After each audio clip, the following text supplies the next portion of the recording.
ফিরোজ একজন গরিব চাষি।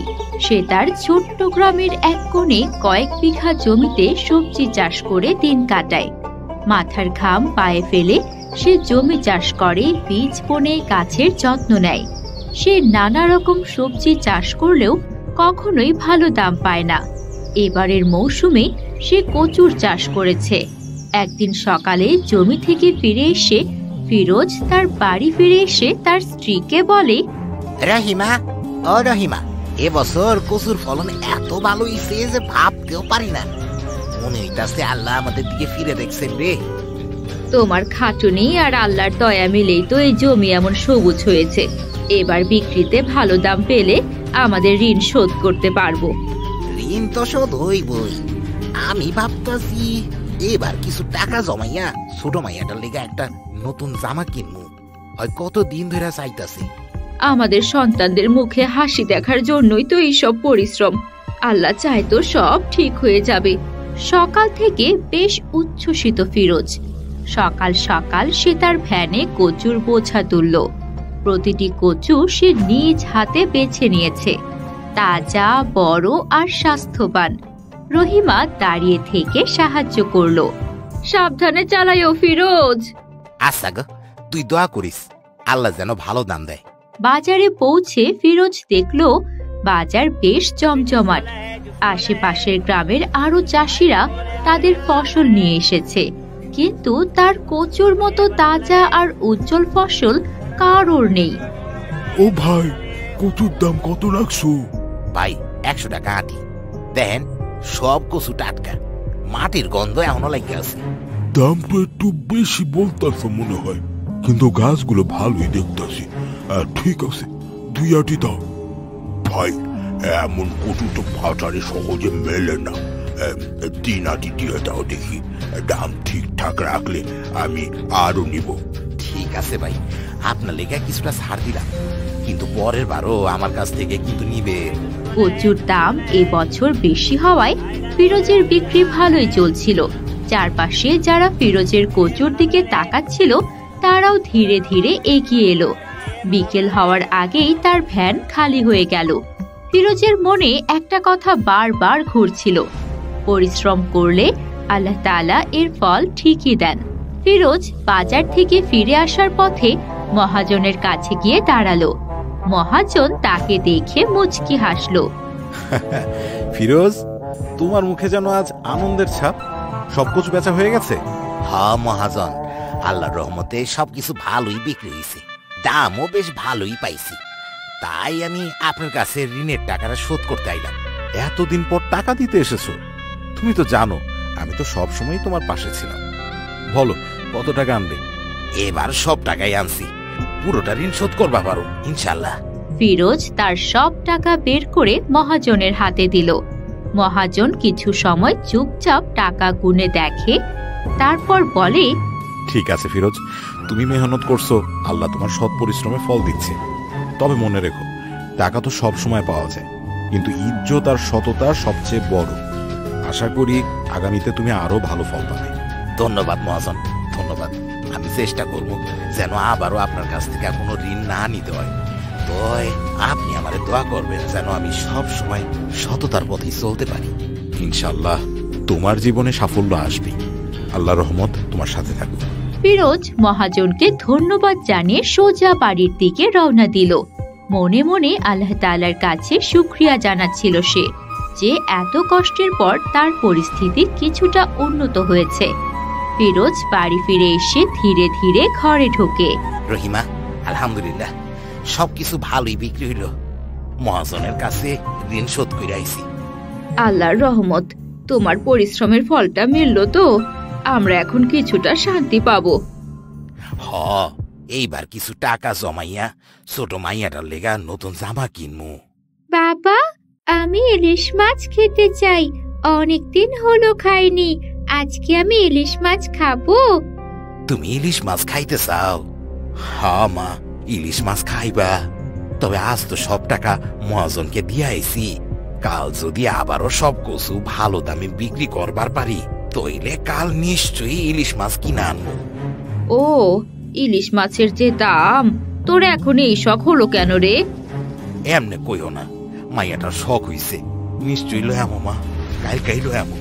তো বাবার একটা কথা রাখতে হতো না, ভালো মতো পড়ালেখা করতে হইব কিন্তু। হ্যাঁ বাবা, আমি ভালো করে পড়াশোনা করব। তুমি ইলিশ মাছ আনলে আমি খুব খুশি হব। পরদিন সকালে সালমা খুব খুশি হয়ে সকাল সকাল ওঠে। সে সোজা বাবা ফিরোজের কাছে গিয়ে বলল, বাবা, আমি তোমার সাথে আজ বাজারে যাব। আমি নিজে ইলিশ মাছ কিনবো। আজ তুমি কি আমাকে নিয়ে যাবে? তুমি বাজারে গিয়া নিজে ইলিশ মাছ কিনতে চাও সালমা? কিন্তু আমি তো বলছি যে টাকাটাও নাই, আজ ভালো দাম না পাইলে তো কিছুই হইব না। না বাবা, তুমি তো বলেছিলে পরের দিন ভালো দাম পেলে ইলিশ মাছ আনবে। আজ আমি তোমার সাথে যাব, নিজের হাতে বাছাই করে মাছ কিনবো। তুমি দেখো না, এই ছোট মেয়েটাকে তুমি মাথায় তুলেছ। আজ আবার জিদ ধরেছে সে নিজে বাজারে গিয়ে মাছ কিনবে। তুমি জানোই তো কত কষ্ট করে টাকা রোজগার হয়। আহ রহিমা, তুমি চিন্তা করো না, সালমার ইচ্ছাটা তো পূরণ করতে হইব। আজ যদি কিছু ভালো দাম পাই, আমি ওরে মাছ কিনতে দিব। আল্লাহ চাইলে তো আমাদের সব কিছু হইব। ধন্যবাদ বাবা, আমি তোমার সাথে যাব, আর আজ আমি নিজেই মাছ বাছাই করব। তুমি চিন্তা করো না বাবা, আমি খুব ভালো মাছ বাছাই করব। ঠিক আছে মা, যদি ভালো দাম পাই তাইলে আজ তোমার ইচ্ছাটা পূরণ হইব। এখন তো আমগো শুধু আল্লাহর উপর ভরসা করতে হইব। আচ্ছা ঠিক আছে, যাও তাহলে। কিন্তু মনে রেখো, মাছ কিনে ফিরলে তোমাকে কিন্তু অবশ্যই কিছু ভালো কাজ করতে হবে। হ্যাঁ মা, আমি অবশ্যই ভালো কাজ করব। ফিরোজ তার ভ্যানে কচুগুলো সাজিয়ে সালমাকে নিয়ে বাজারের দিকে রওনা হলো। বাজারে পৌঁছে ফিরোজ দীনেশকে দেখতে পেল। দীনেশ কিছুটা হতাশ ও চিন্তিত অবস্থায় দাঁড়িয়েছিল। ফিরোজ তার কাছে গিয়ে বলল, হ্যাঁ দীনেশ ভাই, কেমন চলতেছে? আজ বাজারে কিছু ভালো বিক্রি হইতাছে? না ফিরোজ ভাই, আজ কচুর দাম কিছুই নাই। লোকেরা ফিরি ফিরি কচু নিয়ে যাইতাছে। আমার 3 বিঘা জমির কচু আজ পুরাটাই ফেলাই দিতে হইব মনে হয়। দাম তো এমন যে খরচ ওইটাইব না। সে কি, এতদিনে কচুর দাম ভালোই তো আসছিল, আজ কি হইল? আল্লাহ জানে, এখন তো কোনো আশাই দেখতাছি না আমি। হ্যাঁ, অনেকই আজ কচু নিয়ে যাইতাছে, কিন্তু তেমন দাম কিছুই দিতে যাইতাছে না। কিছুই বুঝতে পারতাছি না, আজকার পরিস্থিতি খুবই খারাপ। হায় আল্লাহ, এত কষ্ট করে কাজ করলাম, আজ সব যে এরকম হইব ভাবতেও পারতাছি না। ফিরোজ চিন্তায় পড়ে যায়। সে ভাবতে থাকে কিভাবে সে ইলিশ মাছ কিনবে এবং তার মেয়ের ইচ্ছাটা পূরণ করবে। সে ভেবে ভেবে কোনো কুল কিনারা পায় না। বাবা, তুমি এত চিন্তা কেন করছো? কিসের এত চিন্তা? মারে, আজ তোকে ইলিশ মাছ কিনা খাওয়ানোর কথা, কিন্তু বাজারে যা অবস্থা দেখ, মনে হইতাছে আজ তোকে ইলিশ মাছ খাওয়াইতে পারবো না। বাবা, তুমি এত চিন্তা করো? আল্লাহ তাআলা আছেন তো উপরে, আজ না হয় আমি ইলিশ মাছ নাই খেলাম। তুমি ধৈর্য ধারণ করো বাবা, আল্লাহ তাআলা নিশ্চয়ই তোমাকে অন্য একদিন আরো বেশি ইলিশ মাছ কেনার তৌফিক দান করবেন। তুমি চিন্তা করো না, তুমি চিন্তা করলে আমার একটুও ভালো লাগে না বাবা। আরে আমার সোনার মাটার মাথায় কত বুদ্ধি। ঠিক আছে মা, আমি চিন্তা করতেছি না। তারা আজ কোনো কচুই বিক্রি করতে পারে না, ইলিশ মাছও আর কেনা হয় না।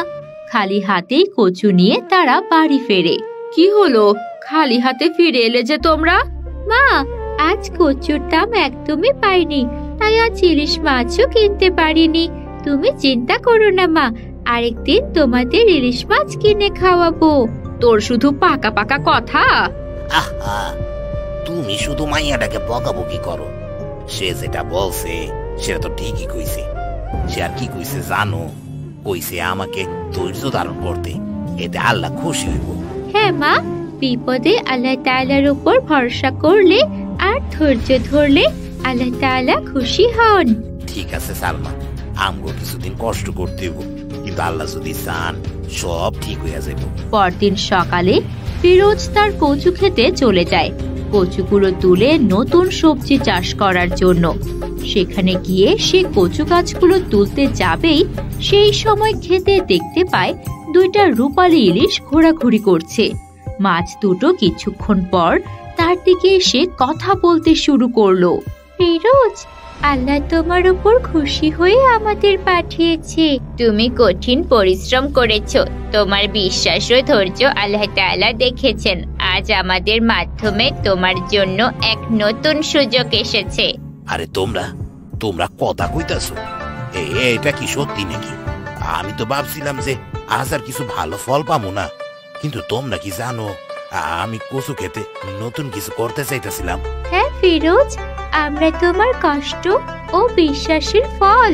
আল্লাহ আমাদের পাঠিয়েছেন তোমাকে সাহায্য করতে। তুমি এবার কচু খেতে ইলিশ চাষ করতে পারো। কচু গাছের পাতা, মাটি সবই আমাদের জন্য উপযুক্ত পরিবেশ তৈরি করতে পারে। তোমার কচু খেতে আমাদের জন্য সবচেয়ে ভালো জায়গা। এখানকার মাটি, জল আর গাছের শর্ত আমাদের জন্য আদর্শ। আল্লাহ তোমাকে পরামর্শ দিচ্ছেন, তুমি ইলিশ চাষ শুরু করো। আমরা তোমাকে এর পদ্ধতি জানাতে প্রস্তুত। এইটা কেমনে সম্ভব? কচু খেতে কি আমি ইলিশ চাষ করতে পারবো? কেমনে? প্রথমত মাটি একটু খুঁড়ে গভীর করে দাও। তারপর একে একে মাছের ডিম ও তরল খাবার মাটিতে মিশিয়ে দাও। এবার পানি আর গাছের শিকড় আমাদের জন্য আদর্শ পরিবেশ তৈরি করবে।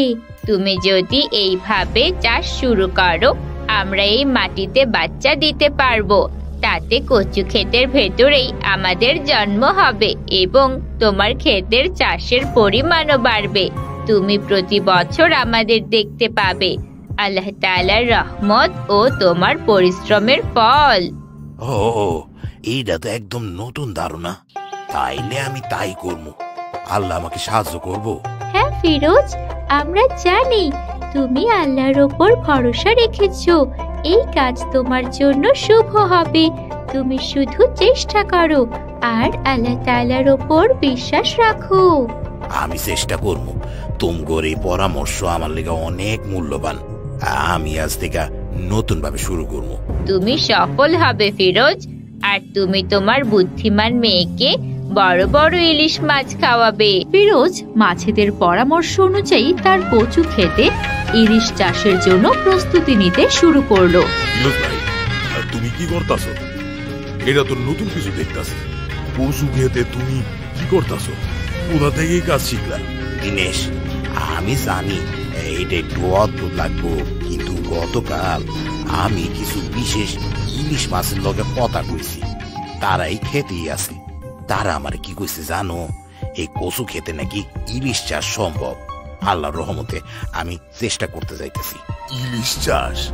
ও মা, ফিরোজ ভাই, আমি তো ভাবছিলাম তুমি কচু চাষে কোনো নতুন পদ্ধতি আনছো, কিন্তু এটা তো একেবারে অন্যরকম। তুমি মাছের সঙ্গে কথা বলছো আর তারা তোমাকে চাষের পরামর্শ দিছে। দিনেশ, আমি জানি এটা একটু আশ্চর্যজনক, তবে আমি বিশ্বাস করি পরিশ্রম আর আল্লাহর উপর ভরসা রাখলে কিছু না কিছু ভালো হইবই। আমি এই কাজটা চেষ্টা করতে চাই। তাহলে কি আমি ইলিশ মাছ খাইতে পাবো ফিরোজ ভাই? তোমার কচু খেতে কি সত্যি মাছ চাষ হইব? আমি তো ভাবছি কি পরিণতি হইব তোমার। কি আর কমু দিনেশ, আল্লাহ চাইলে কত অদ্ভুত কিছুই তো ঘটে। এই কাজ যদি সফল না হই, তবু আমি জানি পরিশ্রম কখনো বৃথা যায় না। তুমি সত্যি একজন অদ্ভুত মানুষ ফিরোজ ভাই। মাছের সাথে কথা বলো আর কচু খেতে মাছ চাষ শুরু করছো। আচ্ছা ঠিক আছে, চালায় যাও, আমি চললাম। দিনেশ হাসতে হাসতে চলে গেল আর ফিরোজ তার কাজ অব্যাহত রাখলো, তার স্বপ্ন এবং বিশ্বাসের সাথে নতুন চাষ শুরু করতে। কিছুদিন পর ফিরোজ তার কচু খেতে ইলিশ চাষ সফলভাবে শুরু করলো। খেতে এখন অনেক বড় বড় রূপালী ইলিশ মাছ ঘোরাঘুরি করছিল। ফিরোজ নিয়মিত মাছগুলোকে খাবার দেয় এবং কচু গাছগুলো ভালোভাবে পরিচর্যা করতে থাকে। একদিন সালমা তার বাবা ফিরোজের সাথে মাছগুলো দেখতে আসে। বাবা, কি দেখছি? এখানে এত বড় বড় ইলিশ মাছ। এর আগে তো আমি কখনো এমন মাছ দেখিনি। সত্যি তুমি ইলিশ চাষ করেছো বাবা? হ্যাঁ সালমা, তোমার বাবা ঠিকই ইলিশ চাষ শুরু করছে। আল্লাহর রহমতে এখন আমাগর কচু খেতে বড় বড় ইলিশ মাছ ঘোরাঘুরি করতেছে।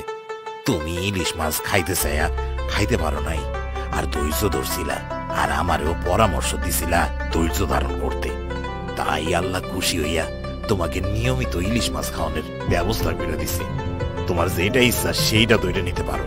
হ্যাঁ বাবা, আল্লাহ রাব্বুল আলামিন সত্যি ধৈর্যের ফলটা অনেক ভালো কিছু দেয়।